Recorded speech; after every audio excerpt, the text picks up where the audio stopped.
Welcome to Conversations Live. For more than a decade, we've brought you the best in books, entertainment, celebrity interviews, and current events. When the movers and shakers of the world have something to say to you, they say it to us first. Here's your host, Cyrus Webb. Welcome back, everyone, to Conversations Live. I'm your host, Cyrus Webb. Glad you all could join us once again. But for our radio audience tuning in at WYAD 94.1 FM and WYADonline.com, we're glad that you all could be with us.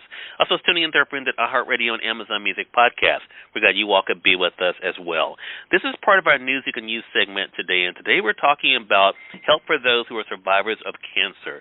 When it comes to navigating life as a survivor of cancer, Black women in particular often face a uniquely difficult journey. Several studies assessing the general health and well-being have shown that women experience depression at rates twice that of men, but of that population, Black women are only half as likely to seek care.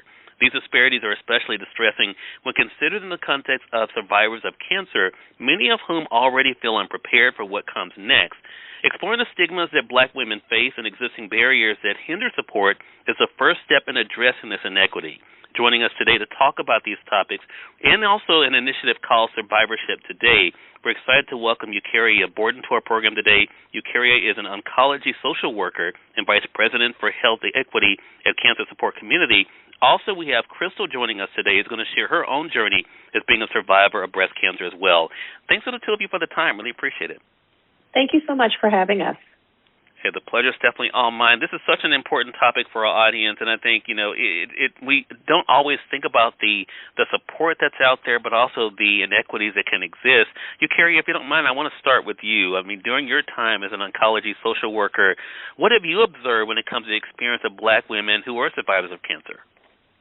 While this might not be the experience for all Black women cancer survivors, in my professional experience, they face unique challenges like lack of representation in the medical community, medical mistrust, lack of conversations around mental health issues, and feelings of shame for reaching outside of your community, which is why I'm so happy to be here today as an oncology social worker representing the cancer support community, where we've received support from Bristol Myers Squibb on a number of initiatives.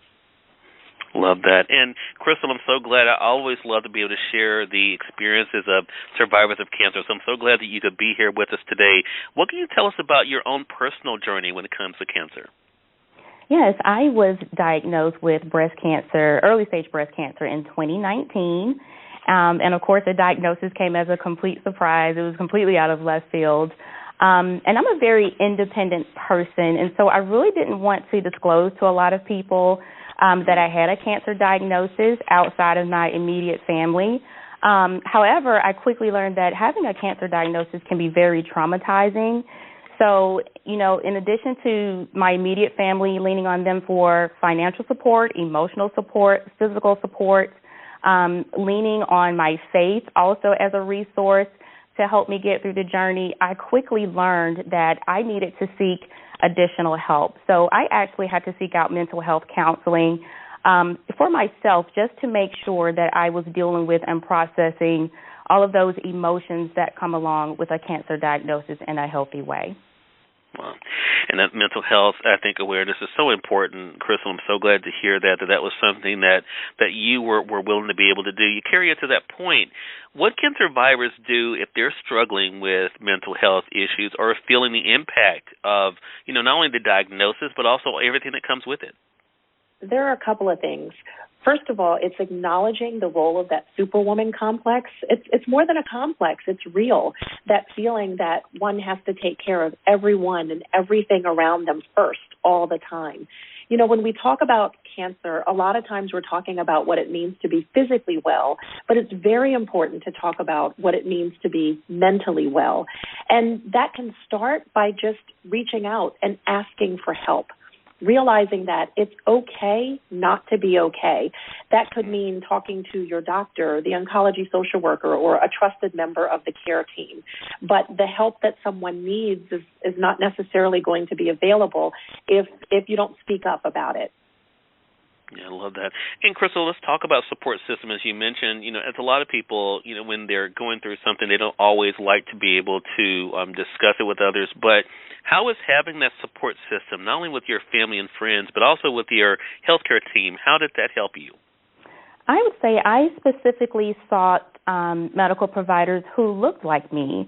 For example, my breast surgeon was a Black woman, and my oncologist was a Black woman. And for me personally, again, I wanted someone who would understand what it would look like for me as a Black woman to deal with a breast cancer diagnosis. And kind of as I said earlier, we're looked at as very strong women, and a lot of times we're taught to grin and bear whatever it is that we're going through. And a lot of times when we express that we have pain or that we're scared or that we have many insecurities and vulnerabilities around something that is completely life-changing, those concerns and those expressions aren't always heard. So for me, it was very important to know that my care team looked like me and they would understand what that looked like as I went through that journey.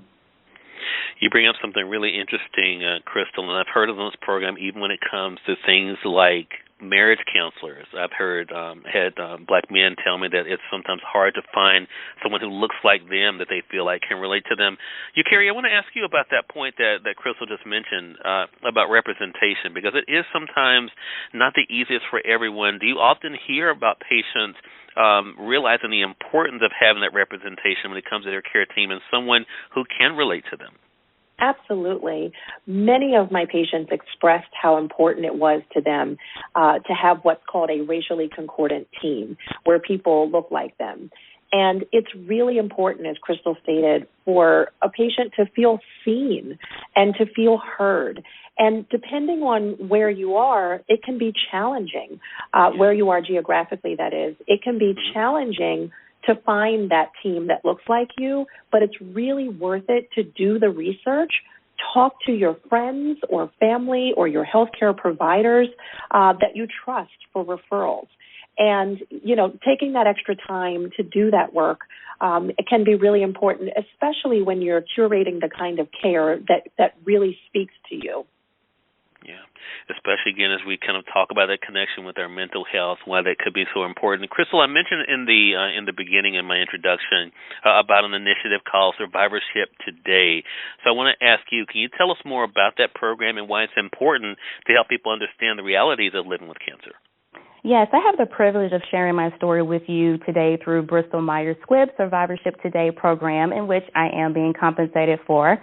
And Survivorship Today was created as a platform for survivors of all different ages, races, genders, to share and shed light on what it looks like to live life with a cancer diagnosis. There are a lot of misperceptions of what that looks like, and everybody has a completely different journey in the process. So the goal of Survivorship Today is to let everyone know that they are not alone, and we want to foster more resources to help support the cancer community. And then for more information, you can definitely go to survivorshiptoday.com. Love that. We're going to remind our audience of that.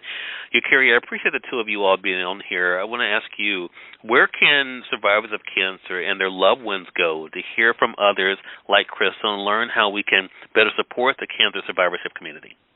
I would also recommend survivorshiptoday.com. This is really that community of survivors with those diverse experiences where people can feel supported. So everyone, please visit survivorshiptoday.com. Thank you so much. Well, thanks to the two of you again. Crystal, thank you so much for sharing your story. And Eucharia, thank you for the great work that the two of you are doing. And really appreciate that. Looking forward to speaking with you again. Thank you for having us. Hey, glad to do it. And we thank your audience for tuning in to another great segment of Conversations Live, again, part of our Music and News segment here at WYAD. Until next time, I'm your host, Cyrus Webb. As always, enjoy your day, enjoy your life, enjoy your world. Thank you all for choosing Conversations Live, and let's go make today amazing. Take care.